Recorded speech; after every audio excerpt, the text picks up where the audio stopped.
Кај Андреја ќе прикажеме изглед за матурантки, малку поинаков од вообичаениот. Значи, таа е љубител на природниот изглед, така што ќе одиме на малку поприродна и полесна варијанта.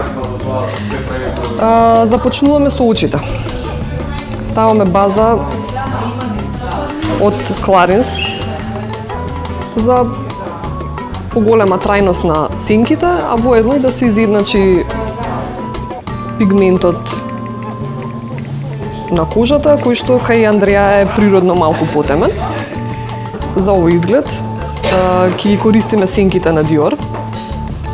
Бидејќи има прилично ниско поставени веги, нема да одам премногу високо со темните сенки. Акцентот ќе биде на надворешниот агол на окото, за малку да ги подигнеме капаците. Оваа сенка со црвен пигмент го затоплува целиот изглед и одлично стои на тенот на Андреја. Во коренот на трепките ставам малку темна сенка. Некој можеби преферира молив. Јас свака постигнувам многу помек изглед. Бидејќи се работи за матурски изглед, ќе си дозволиме малку повеќе светки и би предложила ова со прсти да го нанесуваат, бидејќи многу поубаво ќе се впие пигментот во самата кожа. За крај ќе ставам еден малку поинаков ајлајнер на Dior во тон на нека трула вишна. Пред да продолжиме со остатокот од лицето, се отстранува вишокот на сенка која што ни се изрони. Значи сега треба да продолжиме со остатокот од лицето. Ќе видиме што ќе ни препорача Ружица за како прајмер и полесна средно покривна пудра, бидејќи кај нејза нема потреба од преголема покривност, а и таа сака да и диши кожата. Бидејќи се работи за комбинирана кожа, ќе ви го препорачаме The Mattiferот од Estée Lauder. Тој себумот го повлекува, значи оној сјаен ефект на Т-зоната што доаѓа го матира. Може слободно да се користи тоа како прајмер, а за пудра, бидејќи се работи за матурски изглед, значи треба и долготрајна нели да биде шминката, ви ја препорачуваме Double Wear Stay in Place пудрата. Има жолт подтон девојчето и неутрален, значи кај нејза би можеле да играме со комбинации на две нијанси на пудри. 1N2 и 3W1, каде што N значи дека е неутрал подтонот, односно W дека е warm или топол подтон. Така да може слободно да си ги искомбинирате. Исто така, бидејќи има малку порички околу носот и кај носот, коректорот што е за конкретно за пори од Shiseido.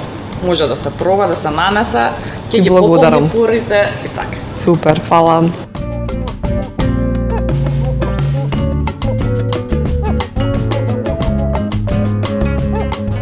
Ова е посветлиот тон, кој ќе го ставам на средишниот дел на лицето,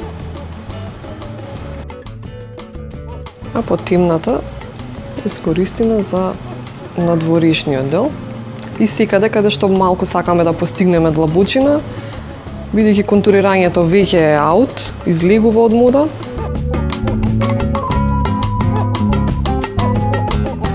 Се оди малце надоле кон вратот, секогаш мора да се внимава да не остане линија.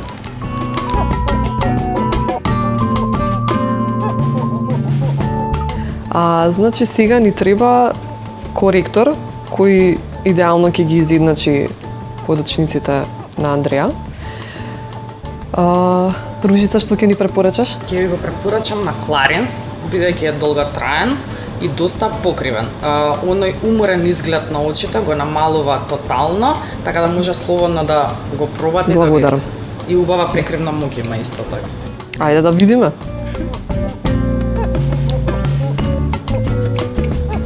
Многу често имам проблеми со покривање на темните кругови, така да сакам да видам што. Ебе, ќе ги решиме. Па мислам дека си го најде лекот. Се надевам. Бидејќи Андреја има долги трепки природно, ќе употребиме маскари на Dior. Прво ќе ја ставиме Pump and Volume за да ја дадеме волумен на трепките. Оваа маскара ги подига трепките и им дава волумен. За втор слој ќе ја ставиме исто така на Dior Blackout, со што ќе добиеме дополнителен волумен и уште подлабока црна боја. Вигите ќе ги истакнеме со моливче на Estee Lauder. Расчишламе кај нејза нема потреба од премногу интензивирање, така што сосема малку ќе ги пополниме празнините. Таа има природно густи и убави веги. Следен чекор ни е руменилото. Избравме на Клиник. Ова руменило совршено дава свежина на лицето на Андреја, во тон на праска, за уште поубав сјај на незината кожа. Ќе употребиме хайлайтер на Shiseido. Сосема малку е светкав, така што е идеален за предстојните матури. За крај ќе ставиме малку подраматичен кармин, односно течен сјај на Dior. Прво ќе ставиме молив на Estee Lauder. Сосема малку. Андреја има природно полни усни, нема потреба да се оди многу над линија. А и кога се користат вакви бои, не се претерува со излегувањето преку линија, преку природната линија на усната.